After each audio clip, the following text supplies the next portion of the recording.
संतोष देशमुख हत्या प्रकरणातील मुख्य मास्टरमाइंड वाल्मिक कराड सीआयडीनं कोर्टात दाखल केलेल्या दोषारोप पत्रामध्ये माहिती। खंडणी प्रकरणातनं संतोष देशमुखांची हत्या केल्याचा आरोपपत्रात उल्लेख। वाल्मिक कराडच मास्टरमाइंड।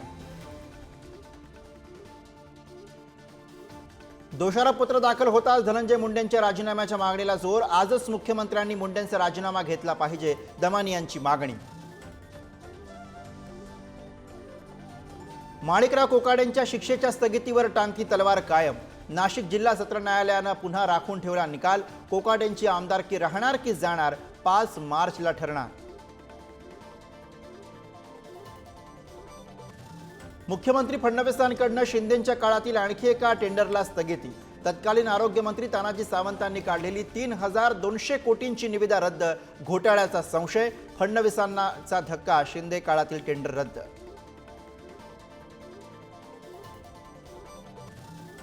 पुणे जिल्ह्यामध्ये भगवा डौलानं फडकवायचा। जुन्नरच्या कार्यक्रमामध्ये एकनाथ शिंदेंचं वक्तव्य तर कार्यकर्त्यांना प्रोत्साहित करण्यासाठी शिंदेंचा प्रयत्न। अजितदादांचं उत्तर।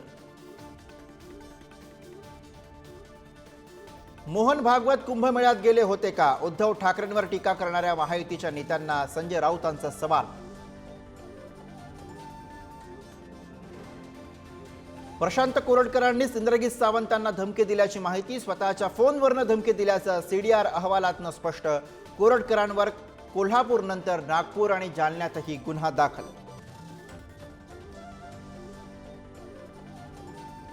नाशिकच्या अमोगली कॅफेवर आमदार देवयानी फरांदेंचा छापा। प्रेमी जोडप्यांना 100 ते 200 रुपयांमध्ये रूम दिली जात असल्याचा आरोप।